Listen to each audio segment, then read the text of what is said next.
What is up, everybody? Thank you so much for listening to another episode of Your Ex Drinking Buddy with me, your host, Brennan Tassif. Don't forget to rate, review, and subscribe. Check us out on YouTube. Full video available there.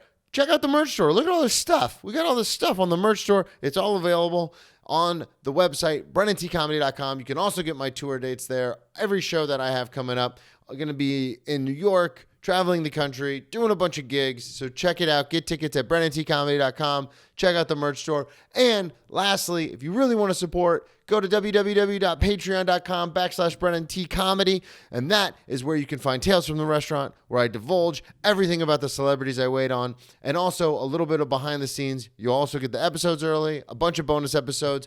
Check it all out. Thank you so much. Enjoy the episode.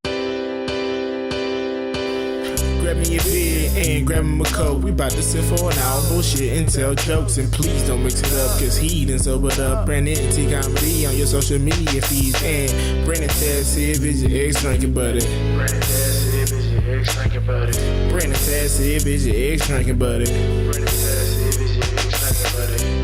What is up, everybody? Welcome into another edition of Your Ex Drinking Buddy. I'm your host, Brennan Tassif. If you're new to the program, quick rundown of the show. Okay. I used to be everyone's favorite drinking buddy. It was my favorite thing to do, hang out with friends, get drunk, do drugs, get in all sorts of trouble, and then reminisce about those crazy stories. I am sober now, but it's still one of my favorite things to do, hang out with somebody and reminisce about the crazy old days. Yeah. Most weeks I'll be joined by a guest. This week is no exception. All the way from New York City, Walter Vincent. Thank you very much. Thanks for having me. What's up, man? What's up? How are you? I'm good. I'm tired, but I'm ready to roll. All right, you got your coffee? I got it from, shout out to Paris Bakery. Parisi, yeah. Parisi. Before we get too far into anything, I want you to plug everything up front. Your social media, where people can find you, all that stuff. Okay, at Wally V, @ Wally V on Instagram. I'm really just on there. My YouTube's not really set up yet at all. You can WalterVincent.com. I wrote a movie called The Lennon Report. You can check that out. It's on Tubi, Amazon. You can check that. You see me with a mustache and Look long at you. hair. I didn't know you wrote a movie. We got things to talk about. And music. My light went out. Shit. Hi. I got a band, Wally V and the XYZs. It's just me. It's just me playing every instrument. You can see me. I get that on Spotify or wherever you get your music.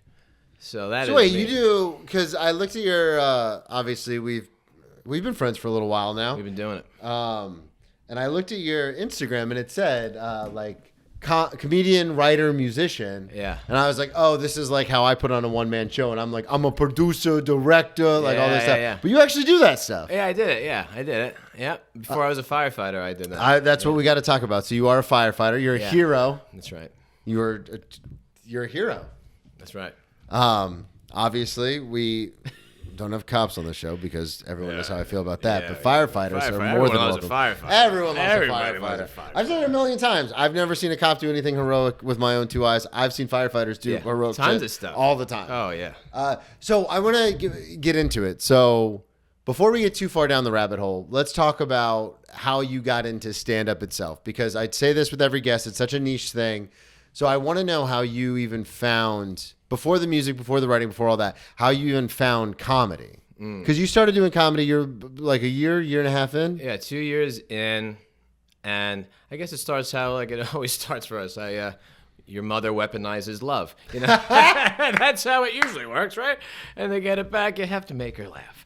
But yeah, I don't know. It was just something that I needed to do. Well, because we're around the same age. So the reason I ask is because when I have younger comics on, they're always like, oh, YouTube, Instagram, social media. How did you even know? Because stand-up is not a popularized thing. A lot of times when Tracy, my fiance, brings her friends to a show, they're always like, oh, this is the first time I ever saw stand-up. So growing up, how did you even, were you watching Comedy Central? Did you find it on the internet?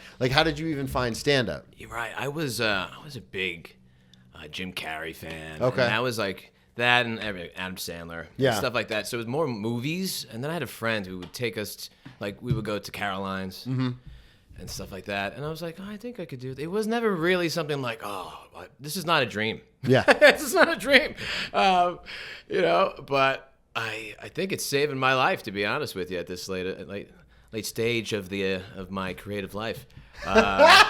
But yeah, it's something I did back in 2018. I did it for the first time. Okay. At a Scoot in a little closer. At a house party. Yeah.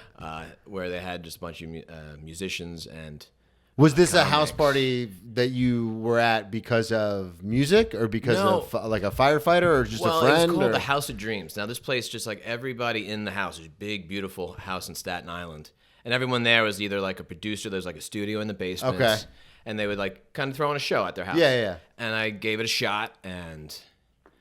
so they gave me, I broke my cherry, cracked my cherry. What's the proper term? Popped your cherry? Pop your cherry. Ding, ding, ding. And so they gave me I brought it with me.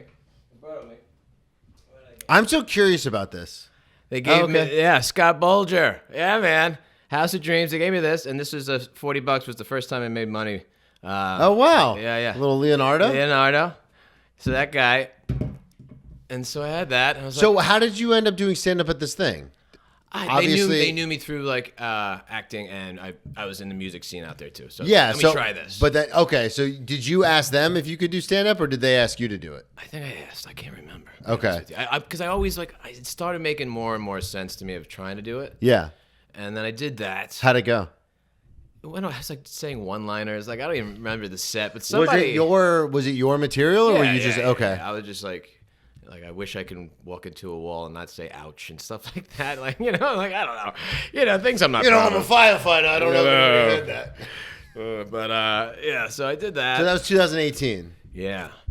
And then I was just doing a lot of like journaling because of that. And then I wound up going to rehab. That's when I went to rehab the first time, because you just start turning the camera on yourself and everything. And yeah. And then you go to rehab, and then if you don't know, I'm sure you do. Obviously, the first step is just basically stand up, open mic stand up, and I took it seriously. It is very much, yeah, very much so. And it was the first time in my life, because in music, when you write songs and stuff you can hide behind like what you mean. Yeah, you can totally just not associate with it and just say it's art.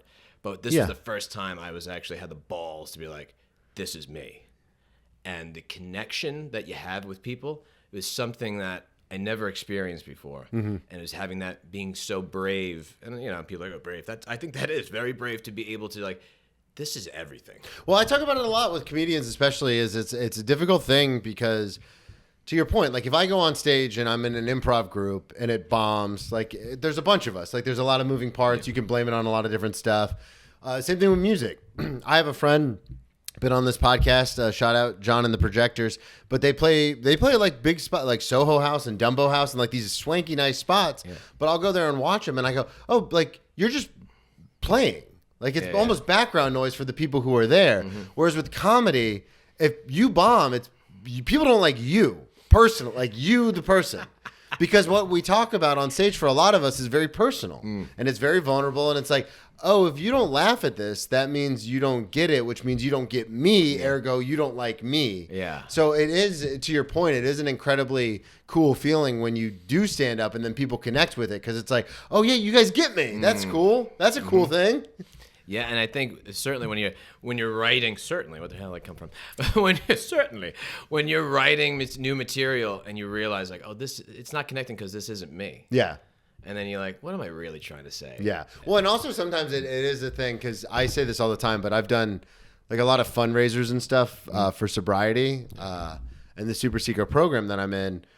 And on those shows, I crush, because all my material about getting sober, getting arrested, everyone's like, bah, well, I've been there, because it's super relatable. Yeah. And then I've tried that same material on other shows, and it's just crickets. And to your point, it's kind of like, oh, you guys aren't connecting with me because you have no idea what I'm talking about. Right, yeah. Especially when you do shows at places like The Stand.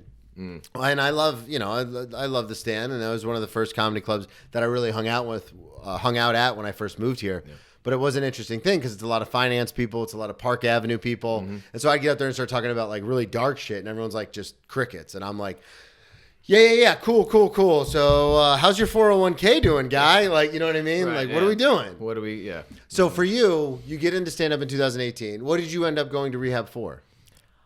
I went. To be honest with you, it was another weird thing. I was at a wedding. I was at a fellow firefighter's wedding. Shout out Joe Andres. It was a sick wedding. Maybe go to rehab. Shout out Joe. Yeah, and I was like, when you're done, it was just done. And I knew there was a lot being an older guy going into the fire department, coming from, like, I just wrote that movie before I even became a fireman. I wrote it. Oh, so you were doing that before? Yeah, and I was just, my ego was out of control. Yeah. I just wrote the movie, I starred in it, and I'm partying in the Dream Hotel in the penthouse suite, and then a few months later I'm shoveling shit in the basement of a firehouse. It's like, oh God, and like no one gave a shit about. Yeah. I didn't do well when I first got to the firehouse. I was not. You don't say. I wasn't doing well. I was like, you guys don't love me just because I'm here. No, and how did that? So this before we, I'll circle back to the rehab thing, but this opens up so many doors that I find fascinating. So growing up, did you know you always wanted to be in the creative field some way? Yeah. Okay, so when did you start writing and like really taking it seriously? Like not even seriously, but when did you start being like, oh, this is something I want to kind of try to do? Were you 10? Were you in high school? No, Were you I in was college? always like, I always putting on impressions and like film. Like someone had like a camcorder, we would do something. But it was mostly music that brought me to it. It was just kind of like like in the middle of high school. Like I played like football for like a year and a half. I don't know why. It was just like I took my money for football camp. Sophomore year. I was like, there's got to be an easier way to meet women, to get chicks. So I just bought a bass guitar, which wasn't the smartest one. Like no one really likes a bass player, but I got a bass guitar. My friend played guitar, and then we started doing music. Started a band, dude. And did it work? Did you get chicks? Yeah, I had a good time. Guys. Had a good time. But I tell you, open mic comedy, not so many chicks. Not a lot. So you get into music, and then when did you pivot into writing? Did you go to college? I did. I went to Wagner. Okay. College. What did you go for?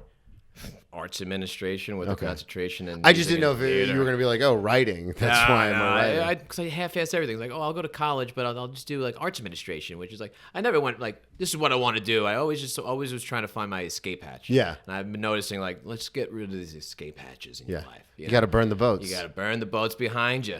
Imagine it was an accident. But anyway, it's like who burned the boat? But yeah, I was writing songs. I loved writing songs. And then I was Jesus. I did a community play, Jesus Christ Superstar. I was Judas. And I was like, this whole like acting Judas. thing is, Judas, yes. But I'm Judas. This whole acting thing's pretty cool. And then I think we're quoting the same thing. yes, we are. Along came Polly. Yeah. Yeah, hell yeah. I'm Jesus. No one suck. Shout out Philip Seymour Hoffman. Rest in Great peace. dance. Oh yeah. What an actor, man. So then you're in college. You're doing arts administration. What? Because as much as you're talking about it, and I appreciate the self-deprecation, but it does take a level of like, let's get this shit done to write a movie. So what happens when you're like, you know what, I'm gonna jump into this? Okay. Whether in your head you think you did it half-assedly, or maybe you've kind of backwards into it. What happened to where you were like, okay, this is because I'm obsessed with little details and I like these pivot points. What happened to where you were like, I'm gonna write this movie? I had to like prove myself to my parents. Like, okay, I'm not getting a 9-to-5 job. Yeah. So I got to make this work. So I did like the band I was in, Hollywood Hangover. We were like doing cover shows, and it was, I was still living home for a little bit, but I was making money doing that, and then bartending and being a server here and there. But then I kind of left music because people couldn't. I was intense, if you can imagine. Getting here on time, like outside. I'm like, I'm here. Like, you want any coffee? I'm outside. What do you want? So, like people, I felt like, all right, these guys are holding me back, and The sign of a true stand-up. I could do this by myself. These poor guys were like, this guy's out of his mind. And I didn't help myself. I was dramatic and all this bullshit. But I got into acting, and then I started doing that. Are you still in school at this point, or is this after college? This is after college. Okay. And then I started getting acting. I'm like, I have more control. And it's all about not being able to rely on people. Yeah. Which is... Oh, I talk about it all the time. I'm a control freak. That's why I like stand-up, because it's mine. It's me. Yeah, it is lonely, right? That's what I love about it. It's not bad. I like my own company. But, so I started doing the acting thing. And Did you get anything off, like, out of the gate? Were you, like... Because I've had actors on before, and a lot of times it's the same story where it's like, yeah, I walked in and just started booking roles, and then I didn't for years and years and years. Yeah, that happens a lot. Yeah. I think it was like 2009. I got like a feature, a lead in a feature, called Are You for Great Sex? And then they kept on changing the title. And that was pretty cool. I was like, oh my God, I'm doing it. I think I was still in the band. And I also did a short film called Anomaly of a Theory with Jeremy Profi, which is a friend of mine. He's a director, writer. And so that got into the short film corner in the Cannes Film Festival. Cannes? Yeah, bro. Cannes. Yeah. That's a big deal. Did you go? Yeah, we went. Me and Jeremy. You went to Cannes? I went to Cannes, bro. So many things I don't know about you. All you talk about on Yeah, stage we is are. firefighting and farting. Yeah. Oh, man, how much time we got? But yeah, we went out there. I'm just kidding. You talk about a lot more than that on stage. I did that. That was a cool experience. Right? Yeah, that's one of the biggest film festivals in the world. Yeah. You're just gonna gloss over that? Yeah, man, I guess it's not fake modesty. I'm like, yeah, it's cool. No, what happened? Because okay, we'll stop here for a second. We'll park our boat here. Yeah.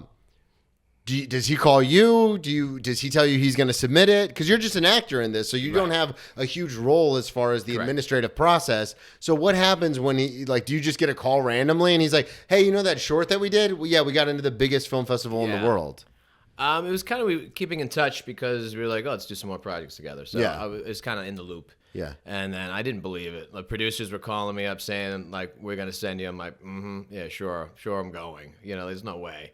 And Were you excited that the film even got in? Yeah, well, the short film corner is like, it's not in competition, but it is to be shown. Yeah. So it's pretty Which cool. is still a big deal. Yeah, it's still a big deal. I know people who have submitted to that, and they're just like, nah, go fuck yourself. Right, yeah. So I also just want to call it what it is, in comparison, just in case you're confused. Of course, I can just belittle any accomplishment I have, right? You're very good at that. Right? I'm really good at it. And apparently you could tell I have ADHD. We have been all over the map already. Don't worry, I'm tracking. I'll take us back. Okay, cool. I'm very good at this. All right, good. Because I'm like, oh, man, I feel so bad for you. I'm looking at you like, I got good luck, man. Good luck. But it was, So the producers call you, say, hey, we're going to take you. You don't believe them. When did you actually know you were going? Were you when I was at the airport. Yeah, that's it. Yeah. Well, no, I'm the same way because especially in comedy, I've been in this industry long enough to where it's like people will be like, "Oh, you should submit to this. Don't worry, I'll wreck you." And you'll get in no matter what. I've had it with clubs here in the city where people have wrecked me and they're like, recommended me to be a paid regular. And then they're like, don't worry, I got your back. Like, we'll get you the audition, blah, blah, blah. And then I send an email to the booker. And then I send another email to the booker. And then I send a third email to the booker. And the rule of three, obviously. And then I stop emailing the booker. And they're like, hey, whatever happened to that? Like, I had your back. And I go, they never emailed me back. Right. I CC'd you on the emails. You never said anything. Like... So I'm very much of that same belief where it's like, I'll believe it when I'm fucking standing on the stage or standing in the airport. Yeah. I'll believe it when I'm in the airport on the plane. Yeah. So you get to the airport, you got a ticket. Yeah. I'm assuming you've never been to France. No, that was my first time. That was my first time going to France. It was an interesting experience, man. Well, yeah, take us through just a couple of the like you land and then are you like, hey, let's go watch let's go see some movies, let's go to the hotel. Like what did you do when you first got there? We got like a convertible. Yeah, you did. Like we were just having a good time and I was like I was drinking. How old are you at this point? Maybe 20, it was 2009? Yeah. 2010, whatever it is, so that's 16 years ago. So I don't know, that's 23, 24? Yeah, you were. Yeah, just ripping. Long hair, man. Did you really? Oh, yeah. Long rock style, like down to here, man. And then I got a haircut there, and they made me look like a lesbian. They gave me like a bob? Oh, dude, it was such a bad haircut. It was so bad. Did you get a haircut because you're like, oh, we're going to the festival, I need to look nice? I was just like, I just, in my mind, for some reason, I'm like, they probably cut good hair here. In France, they cut good hair in France. Did you wear a suit to the... Did you go to the premiere? Did you go to the showing? Yeah, well, it was like in a small theater. And, so we had to go every time it showed. Just real quick, for those of you listening who don't know, I've had friends submit to film festivals, so I've heard a lot about it. So I'm assuming they do the same thing at Cannes, where it's a smaller theater for the shorts, and then they run like 5 or 6 shorts at a time. Yeah, they can do that. And then they'll tell you, like, this is your block, this is when your short's going to play, and then you just kind of show up. Because shorts are normally like 12 to 15 minutes, so then you just watch all 5, and then you leave. Yeah. Well, I think for this one, if I remember correctly, there was an area literally called a short film corner, and there was like a viewing theater, like a small one that probably like some movie star would have at his home. Yeah. And that's where, like, oh, you're showing at this time, and you can go in and out for buyers or people. Did you go? Hanging out. Yeah. What was the reception like at the movie? or at the short? You know, it was just other creatives, really. No, you but know? I'm saying like after it played, were people like did people clap? Were you Yeah, proud from of what it? I remember, Were you we were happy. From what I From what I remember, it's been a long time now. Well, and also you were drinking heavily. Heavily. Yeah, I feel bad. Sorry, Jeremy. We had fun. Did you? How many days were you there? Too long. We were there for like 2 weeks. We probably What? Yeah, we could have cut it short. I assumed you'd be there for like 3 days. That's what it probably should have been. Yeah. You fly in, you get settled, we you do over. the thing, and then the next day you fly out. You know, all of us, we had just had this like vision, like we were gonna sell this. You know, we had Yeah. that beginner Yeah. thing. You know, and How many people went? it's just me and the director. And the So it was writer. just the two of you. Just 2 of us. We got. To know Well, yeah, each I guess other you were the lead. So. really well. Yeah. That sounded sexual. It wasn't. And then you, well, it's France. And then you come back. What is it like? Are you still living at home at this point? Yeah. So what is it like to come back? Because this I'm fascinated by. You were just partying in France for 2 weeks. You were a lead in a short that was shown at cons, and then you get back to your life. Yeah. Living at your parents' house. What is that transition like? Are you like, fuck this, I'm a star now? I felt like just let's keep going. Yeah, Put just my keep head down, pushing, going. Yeah. I always had that, like, all right, well, I'm gonna get the next movie now. Yeah. This is gonna get even bigger, and then. So what happens? Do you get the next movie? No, I don't think that happened. I think. Oh yeah. You're like, no, I'm in your dining room talking to you. I didn't get the next. it represented. I think I had a terrible audition for Fox. Like terrible. Did you have a General- representation this yeah. whole time? I believe I got it after the fact. I think after Okay. that, I came back, got the representation. Then they started sending me out like on generals or whatever they're called. Yeah. And I had a terrible audition with Fox. And then Do you remember what it was for? it was just a general, just to get to know me, meet Yeah. me. And they did not have any good notes for my manager, like none. Really? It was because maybe I got a little into my head, and I needed some type of, direction. So I went to, I was like, let me get better 1st. Mm-hmm. Like, all right, those things were cool, but let me like learn what the hell I'm doing. And I went to the Esper studio. I could just imagine you go into the general and they're like, all right, well, tell us a little about yourself. You're like, I just got back from cons. Yeah. Heard about it? Fucking assholes. Yeah.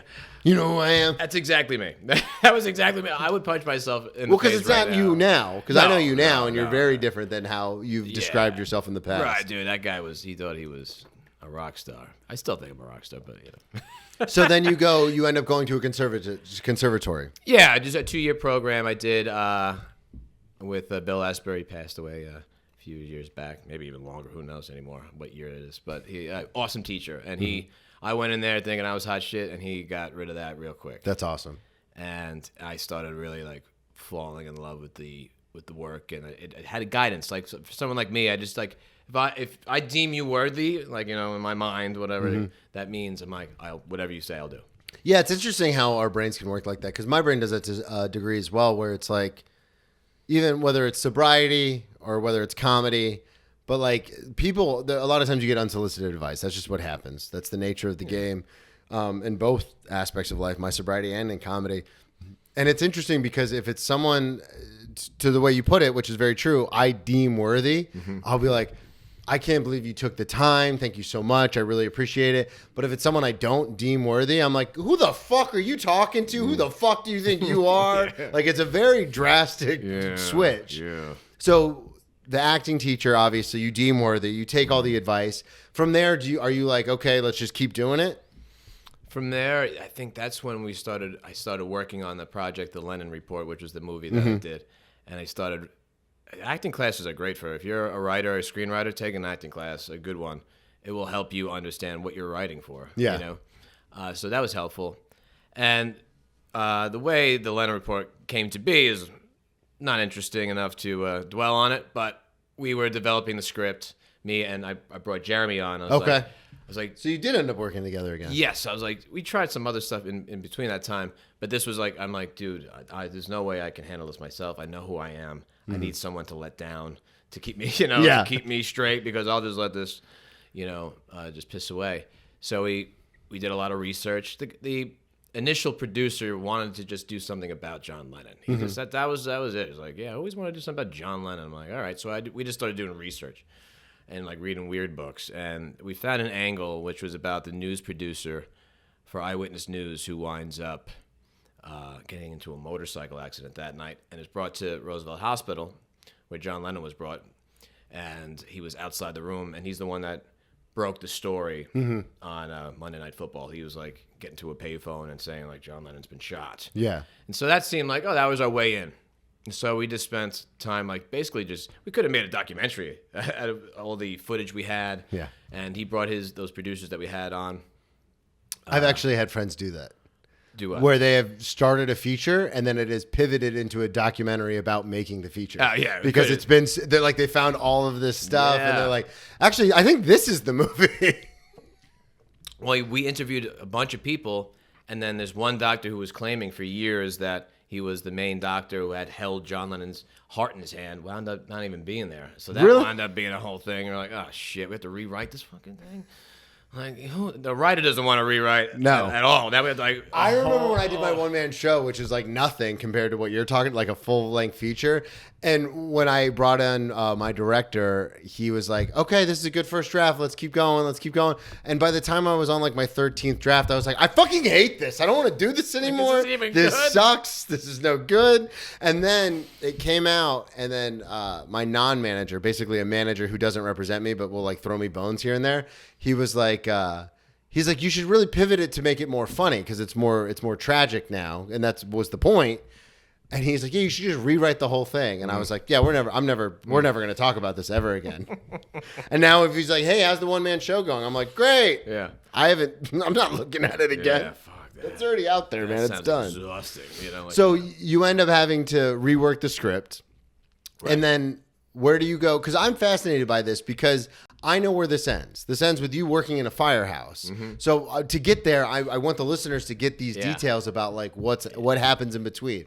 Are you still, because this is obviously before the wedding, before you go to rehab, so are you still like living like a rock star at the time? yeah, I'm still thinking I'm the shit and watching Entourage, you know, thinking like I'm Vinny Chase, you know. And then more and more, I'm like, am I Johnny Drama? Am I Drama? I think I'm Drama. Shit. But yeah, we wind up. So the Francisco brothers were the producers. Shout out Francisco Productions. Shout out. They wound up getting a funding opportunity, investor, whatever you would call them, to really like put Make the movie. fire underneath Yeah. this.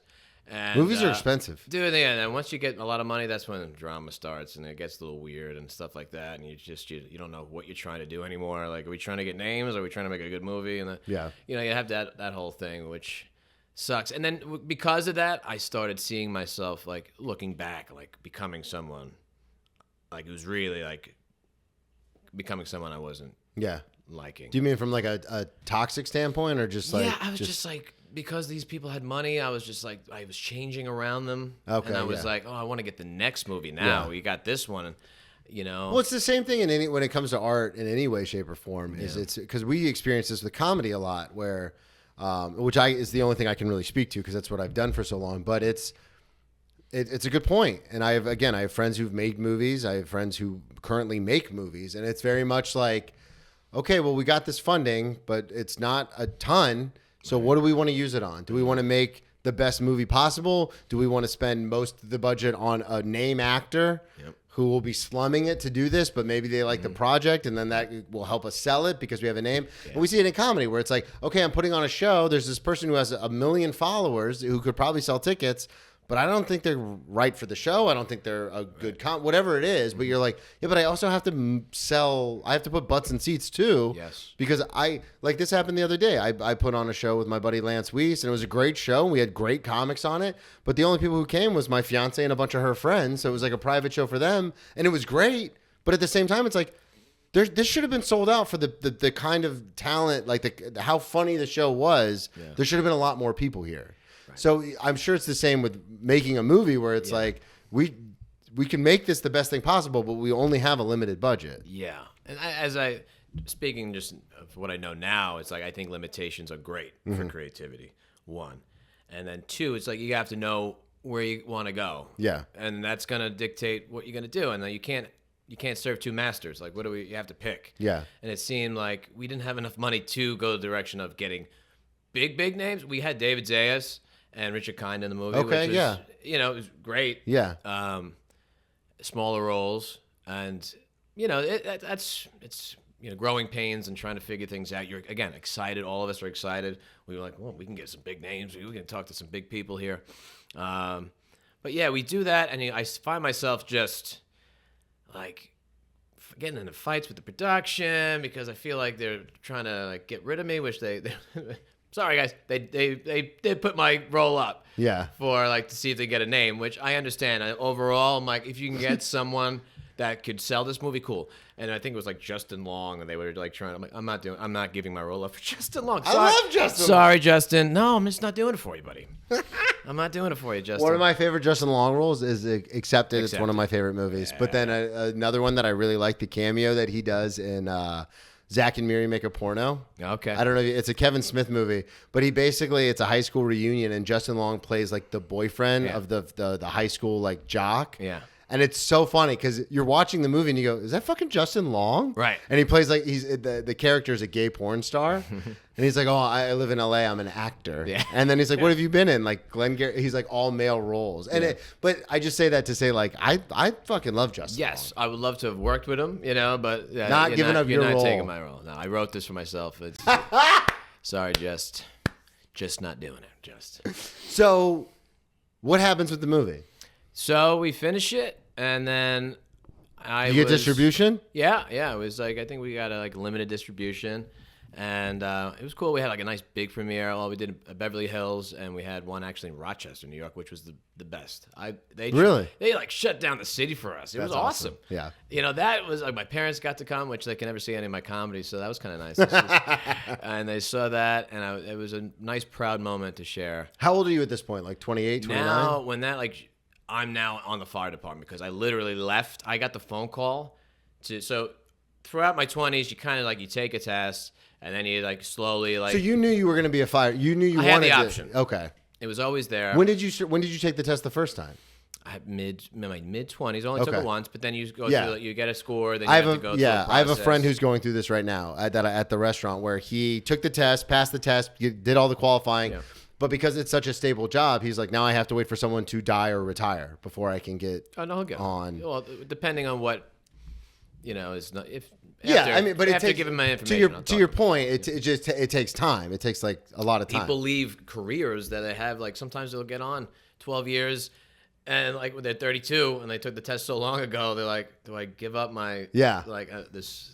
Well, and that's true too, because where we work is a career server spot. We make great money, so it's one of those things where it's well, if you do it long enough, you're kind of like, do I want to leave this cushy job I work 20 hours a week at to go be a fucking firefighter? Right, dude. People take huge pay cuts, and some people come from PD to come over.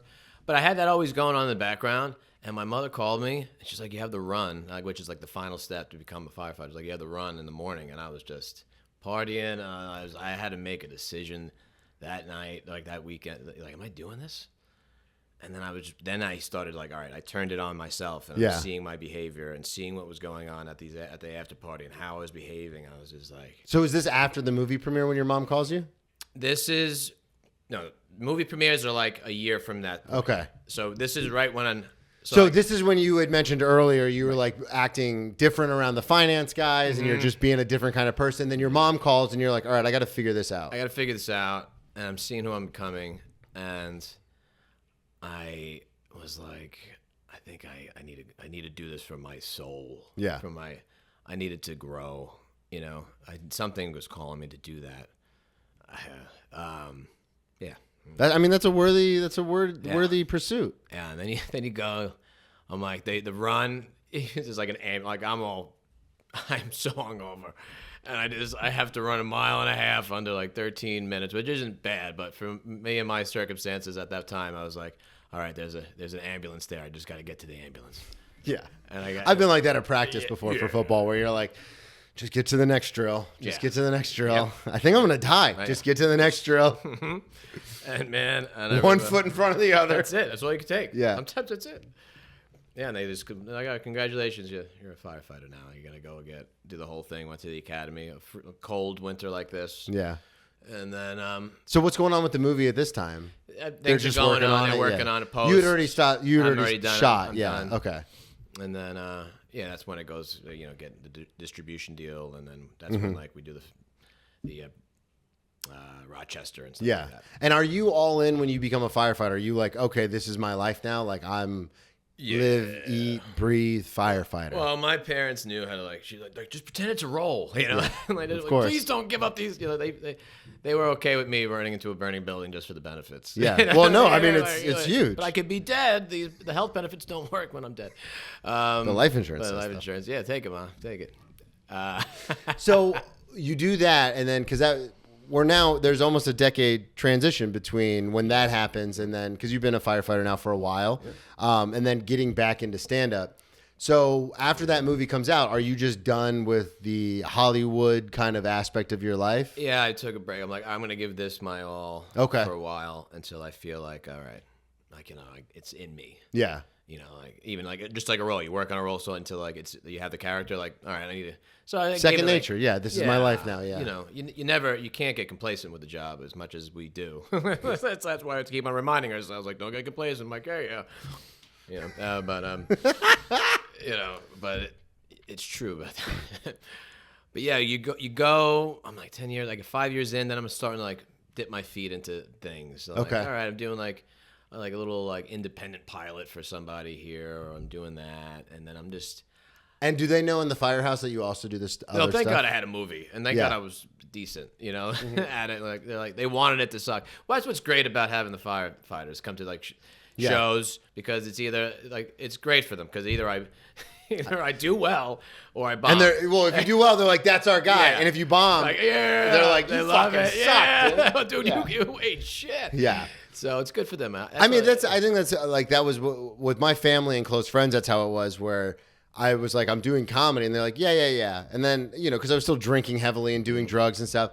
And then when I was like, fast forward 10 years, I'm like, I'm moving to New York to do comedy. And they're like, yeah, okay. But then whenever they would come to a show, they would always have the same response, which was a shock. And they'd be like, that was really good. And I'm like, yeah, the fuck you think I'm moving to New York for? Right. Yeah. It's hard for them to wrap their heads around and it's a weird thing. Yeah. So the same thing with the firehouse guys, where I'm sure they're like, yeah, sure. And then you're like, no, actually I made a movie. And then they see it and they're like, fuck, this is good. Yeah, it helps. It helps that I had that, so that's good.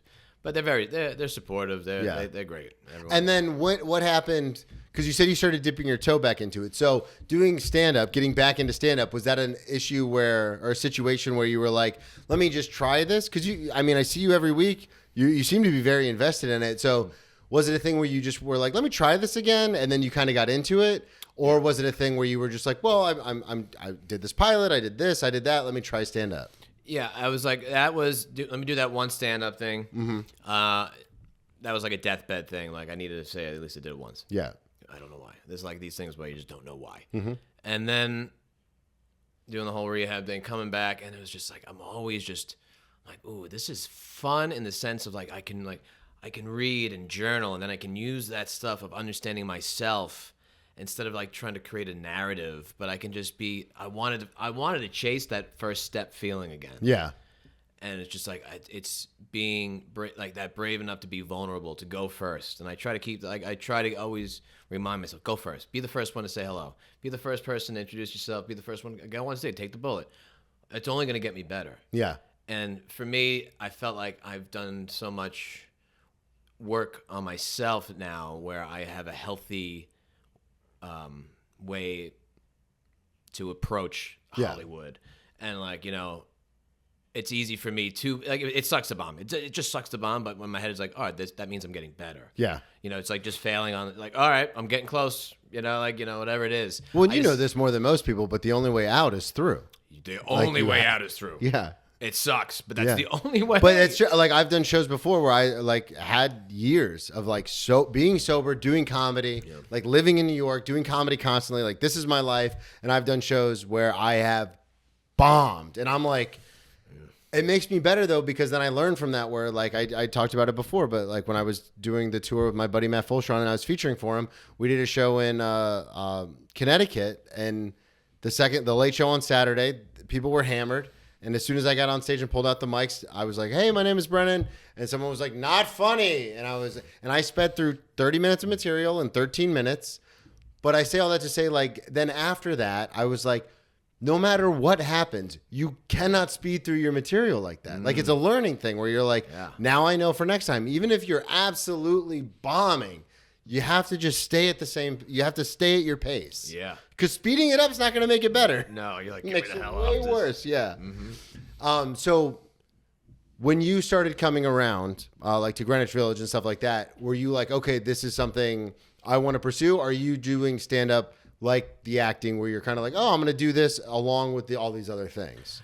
And I'm still kind of working on that, but I feel like stand-up is something that, of course, I just wait till I like to wait till a market's completely saturated. Yeah, and then move in? And then move in. Well, because I asked because it makes sense to me because of all the work that you did on yourself and then talking about how you enjoy the vulnerability of being you more than acting, more than writing, more than all that stuff. I assumed that stand-up would be a pivot point where you were like, okay, this is actually the thing I want to pursue despite all the other stuff you've done.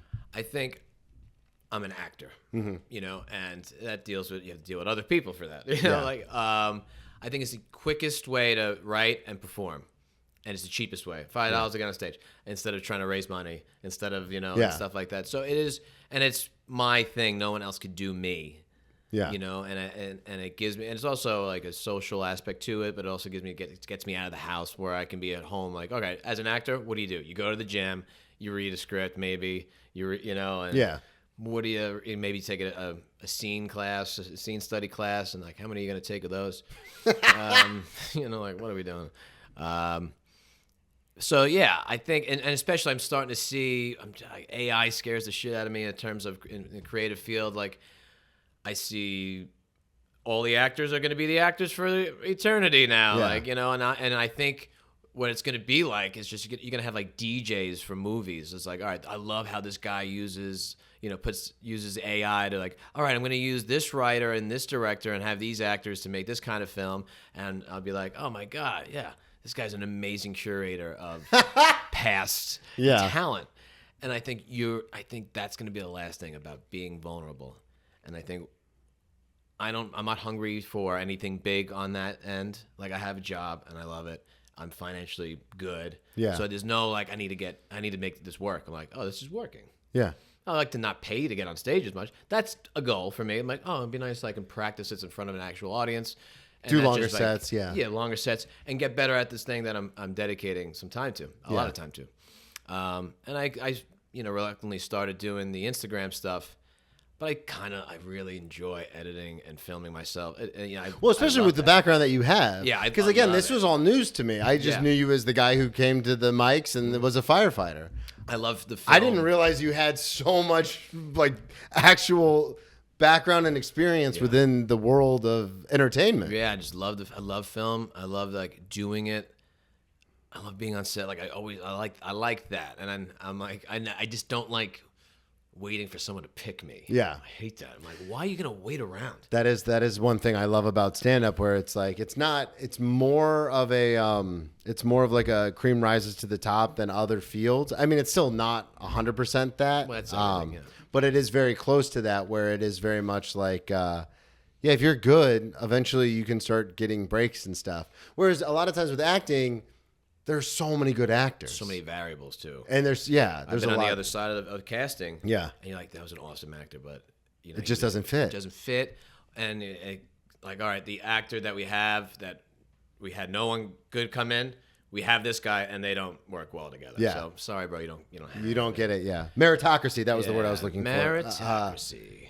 Well, let's talk about it. You sent me a bunch of stories, and we have time. I want to ask you about escaping the Dominican Republic. Oh yeah. So when was this?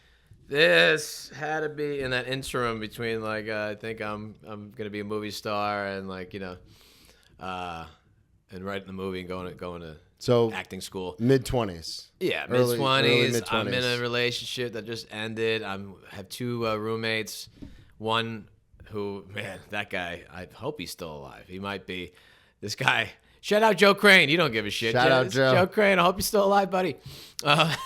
He wound up going to DR with his girlfriend at the time, and. This was like when FaceTime started, I guess. Yeah. And it's because he was drunk at the bar. He's like, it was it was like this out. It was cold. I was like on the couch, like, woe is me. Like, and I ruined the relationship, so whatever. And I'm like feeling bad about myself. And he's just having a great time. He's like, you should come down. And for some reason, I'm like, yeah? He's like, yeah, you should totally come down. And I just start looking up flights and stuff like that. I'm like, It's not too expensive to get to the it's DR. not that expensive. So I'm like, is it all right with your girl? And she's back there. And she's like, yeah. She's Just drunk, like, yeah, come on. She doesn't think I'm coming. And I'm like, oh, I can do this. I think I could do this. And there was a flight leaving where I couldn't buy it on the laptop. You had to buy it there because it was so last minute. And my other roommate was sleeping. And I just kind of, he just loved to sleep. So I just woke him up real quick, put him in the car. I got a bag, put everything in there. And I just drove to JFK from Staten Island in a record time. I'm going to say a wild number of like 25 minutes. I was driving on the side of the road. Like, I didn't give a fuck. I'm going. This is a story. I'm making it a story. Yeah. And I get there. I wake him up. It's like, dude, you got to drive home. I was like, where am I? I'm like, you're at JFK. You got to get up, bro. Get up. And then Dude, you got to go home. Huh? What? And I wind up, I get the ticket. I do the whole, like, I'm about to miss my flight. I make it on the flight. And it's a connecting flight to Miami to San Juan. And then I call him when I land in Miami. I'm like, dude, I'm in Miami. I'll be there. Be there in 30 minutes. I'm coming to I'll see you in San Juan. It goes, what? I go, I'll see you in San Juan. He's like, I'm in Punta Cana. I'm like, what? Which is on the other side of the island. Yeah. And so Miami Airport is just a straight line. So I'm like, I have to go to the desk again. I was like, I need to change my connecting flight to Punta Cana, which thankfully they had, but I had to run back. It was insane. I'm like, just basically Home Alone 2 where you're running back. I ran. I just made it. And I'm like, I hope this is the right Punta Cana. You know, It's only, who knows these days. So I get there, and he looks kind of like you know, like someone you wouldn't expect to know fluent Spanish. He knows it. Yeah. Okay. And he's there. What time is this happening? Now it's got to be like 11 o'clock or so. It's late. It's late at night. So this happens. Was this? This is the morning, the day of, and I get there at night. So the day of, he's like, "We're having a great time," and you're like, "Fuck this, I'm out of here." Yep. So this is all happening with it because it's only like a 3-hour flight. It's not bad. A direct flight, it's only 3 hours. The connecting flight was like I almost missed it, so it was just bang bang. Yeah. And so I get there, and like his girlfriend's just pissed. Because, like, I can't believe this is happening. I thought you guys wanted me to be. This is my roommate. Yeah, I'm like, oh, I made a terrible Remember 8 hours ago when you said you should come down? I'm here. But he's out of control, and so she was like, you know. Was he excited? Yeah. Oh, man, we had a great time. She eventually came to terms with it. Like, I'm here. I'm sleeping on the couch in your romantic getaway. And then something happened where when we got through. Just real quick, did you book a flight back, round trip, or did you just get a one-way there and a one-way back? I had a rent. Okay. And so. How many days? 3, 4 days. Oh no, I didn't. I had to book it. That's what I thought. I had to book it there. And we had to figure. They had like an internet cafe back then. I got to book the flight home. Yeah, so it was a one-way. And so we go to the resort, and I just get in. I was willing to pay. Yeah. For the whatever it was going to be, but I was like, no one asked for anything, so. I was like, how about I just pretended to be him? I said I lost my bracelet. And then for 3 days, I ate and drank for free. Oh, because it was an all-inclusive. All-inclusive. And we just got wrecked for 3 days. And we knew everyone that worked there because he spoke Spanish. We tipped really well and all this stuff. So we were like the life of the... Money talks, man. And that's exactly what they said to me when I couldn't get out. Because when you leave the resort, they have like, okay, room 305, 2 guests. They had the names. And they're like, and so we get in the cab. That's your way out of the resort. And they're like, who are you? And I go, oh. So you go down into the cab to leave and to go home. The cab driver's like, there's 3 people in here. You told me it was 2. Right, and he can't go with like there's too many tickets. Like it's like, oh, so they come out. They're like, who are you? I'm like, oh, I'm staying here. I'm just going to pick up another group of friends that we're meeting. It's like, all right, no problem. What's your room number? I'm like, oh shit. I'm like, oh, my wife knows. She's like, oh, we can just look up your last name. I don't know what name it's under.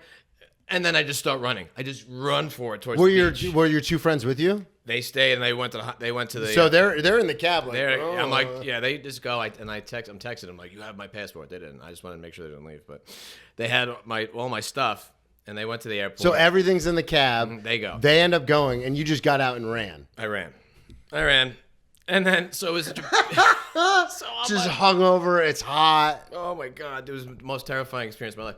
And so I'm looking like out at the water. I'm like, can I swim? I'm like, I don't know. But the reason why I'm kind of confused is because I could at any point, and maybe you're in your 20s, so you're not thinking about it. But at any point, could you just been like, well, no, I guess you can't be like, oh, I crashed because then they'd get fucked over. Because I'm sure they'd get charged. God knows what. They had guys with guns chasing, looking for. Really? No, it was crazy. Well, yeah, because they, especially in countries, like I know they do that in Jamaica too. They take it real seriously because on the outskirts of the resort, it can be dangerous. Right, and so it was just jungle, so I couldn't even get off the resort. And then there was like another side of the resort I ran to. I bumped into people that we met there. I switched shirts, like I thought that it might have worked. I don't know. I'm here, so it's definitely something. Yeah. And I kept on calling him. And he was just like, yo, money talks. Just I was giving him like, get me the hell out of here kind of thing. And this whole time where I'm on the run, my ex is calling me to try to make things better. Like I'm getting served. And I'm like, you don't understand what's happening right now. I can't talk. I can't talk. And so I get to the other side of the resort. And then I'm like, I need a cab. And they're like, okay, I guess I'm not out. No one knows about me out there. They're not on the radio. And then there's a family. And there's me, and the cab driver comes, and he wants the family because it's going to be more money. And I was like, I'll give you $150 if you smuggle me out of here. And he goes, okay. I go in the trunk. Yeah, of course. I go in the trunk of this cab driver, and he pulls out. And does the family get in too, or no, just no, that would be amazing. Like I'm just play it on, just play it on. And then I get out like after we pass the security, and I get in the back seat, and then my flight's about to leave. I'm like, bro, another $50 to step on it. I got to make this flight, And it was just the same way all the way through. My friend and his girlfriend didn't care. They were like, we knew you would have made it. I'm like, you serious? You understand what I was going with? I was on the runway, and I was just expecting like the police to like stop that plane. Like I was at home. By the time I got home, I was just expecting them to crash through my door when I was sleeping. It was like, that's a terrifying experience. Dude, it sucked. And especially too because it is one of those things where you're in a foreign country and you don't speak the language. So I've never, because for a long time I wasn't allowed to travel outside the United States, and now that I am, I just haven't done it. But you see those shows like Locked Up Abroad and stuff, where it's like you will do the most mundane shit, and they're like, no, that's punishable by like 5 years in prison. And you're like, what? Yeah. So you have no idea when they're like, hey, you're impersonating like a guest at this hotel. You could be a murderer or a thief or a rape. Like, they don't know. Yeah. So they're like, yeah, we're coming after you. Yeah. In 3 days, I was drinking and eating for free kind of thing. Yeah. God. Yeah, it sucked. It was the scariest moment of my life. They were in like, When you got on the plane and the plane finally takes off out of the Dominican Republic, is there any sort of like...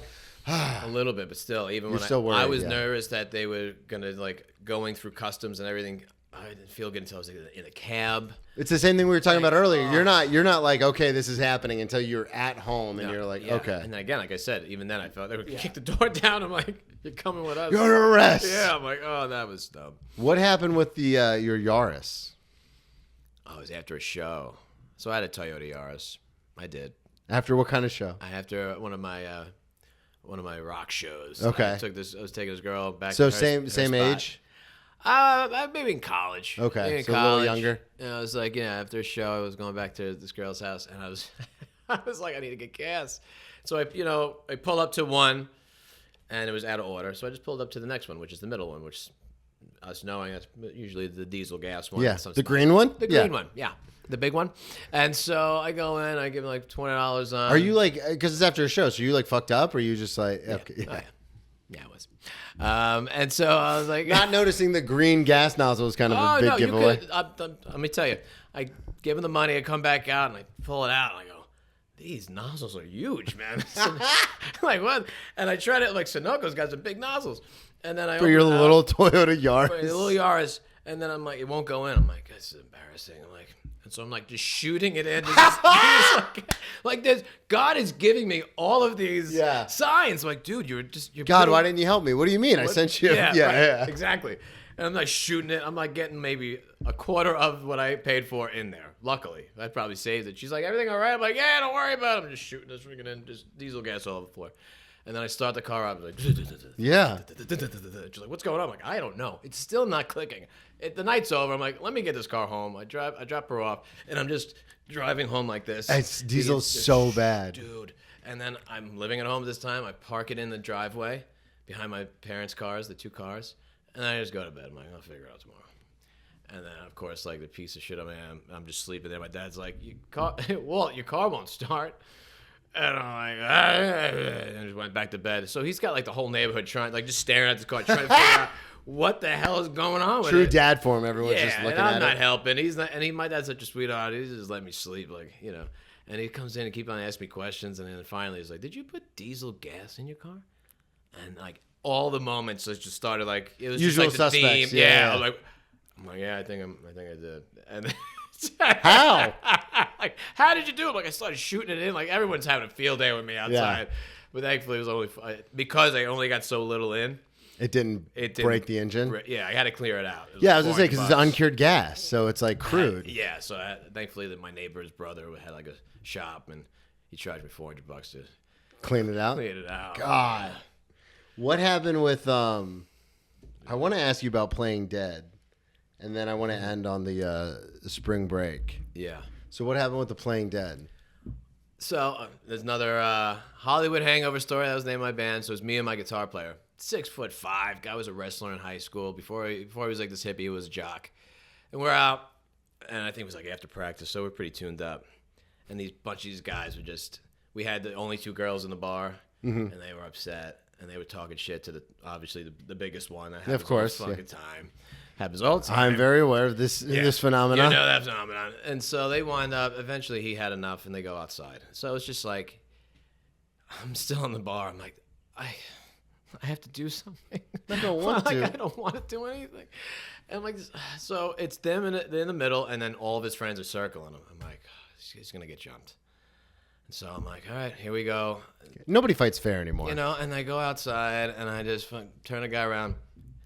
Oh, so no questions or nothing. You just walk out and I hit him. Yeah. And then it was like bees. They all came around and beat the living shit out of me. course. I'm like, I'm vlogging as much as I can. There's a funeral home next door, and they tackle me through the fence, and now I'm like stuck in the chain link fence Of the funeral home? of the funeral home. Knocked it over. Now I can't get my arms free, and the guy just gets on top of me. This guy had the weakest punch.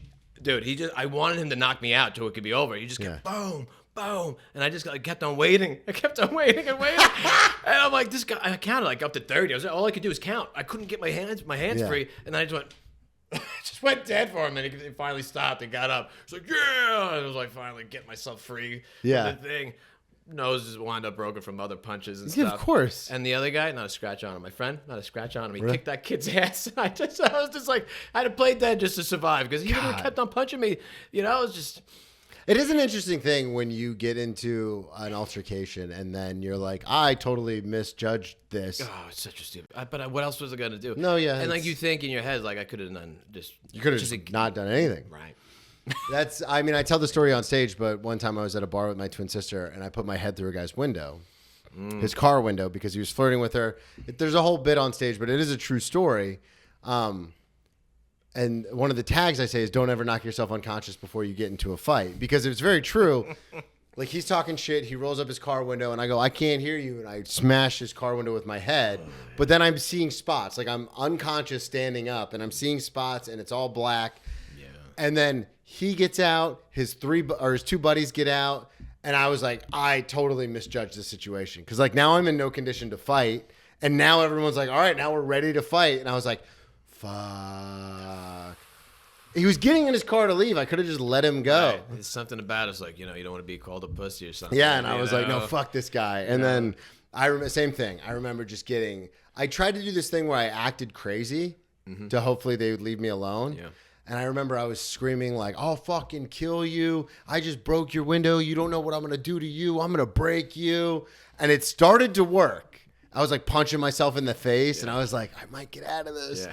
And then they were like, nah, fuck this. And then they came at me. And again, just getting wailed on by every different direction. Just immediately dropped to the floor, cover up, army crawled back to the bar we were at so my friends could help. Yeah, please. It was it was a disaster.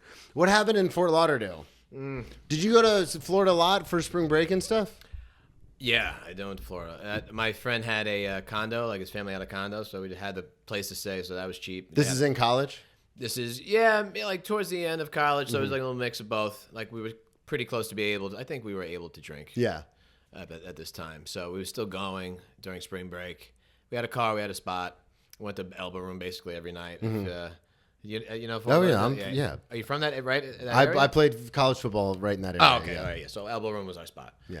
And there's a lot of stories. I probably don't have time for all of them. I think this is the funniest one for the most embarrassing one was I was calling.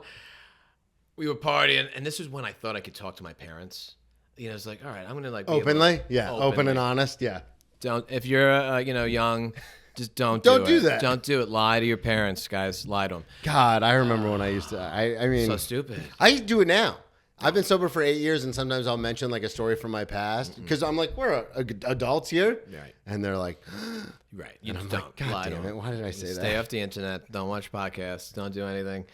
Yeah. So I was pretty banged up, and I called my girlfriend at the time, and a guy answers. Ooh, Yeah. that's not good. And I lost my shit. I'm like, I'm gonna fucking kill you.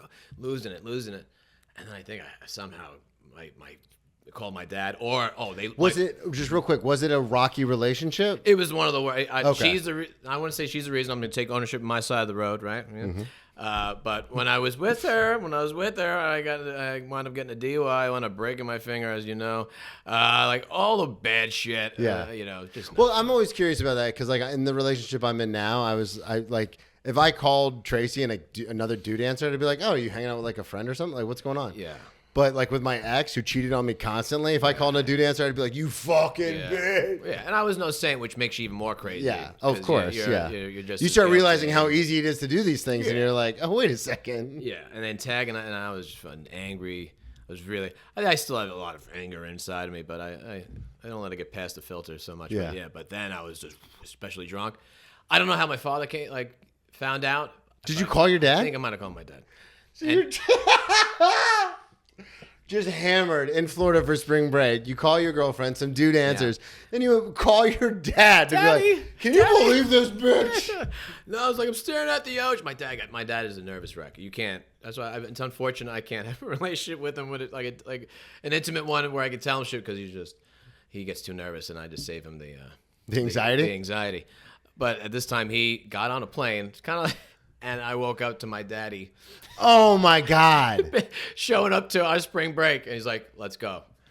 He's like, we're going. And I thought, I'm like, you idiot. I know. He's like, we're going. And then. So you called your dad. You said, I'm staring at the ocean. I'm so sad. Can you believe this? I'm so angry. Yeah. And your dad's like, he's going to do something drastic. I need to get down there. Yeah. Good on your pops, man. He's an amazing man. Yeah. Man, he really is. And he's like, we're out of here. And I was like, we going home? He's like, no, we're going to Disney World. He took me to Disney. Yeah, I mean, you're in Florida. It's only a 3-hour drive. I came to Florida. He loves Disney. Like, we're going to Disney. So my dad took me for spring break. We went to Disney That's World. awesome. That is awesome. Yeah, those friends I used to talk to, man, they'll always bring that up. Yeah, of course. Yeah. Remember when you came to spring break and then you ended up at Disney? To Disney World? Yeah. Dude, this was a blast, man. Yeah, man. Thank you for coming on. Thanks for having me. Plug everything one more time. Your movie, your social media. You can check out The Lennon Report on Amazon, and I think it's on Tubi. You can get it with the commercials and stuff like that. My band is Wally V and the XYZs everywhere. There's music. I guess still you can playing? see us. Yeah, it's expensive to, I play all the instruments, and I also had a producer at the time, so it's a little expensive. But yeah, I'm still here and there. And then you could shred, man. Yeah, man, it's fun. I'm a singer, man. I'm a singer. I'll do some singing for you later. Now, and then Wally V _Wally V on Instagram.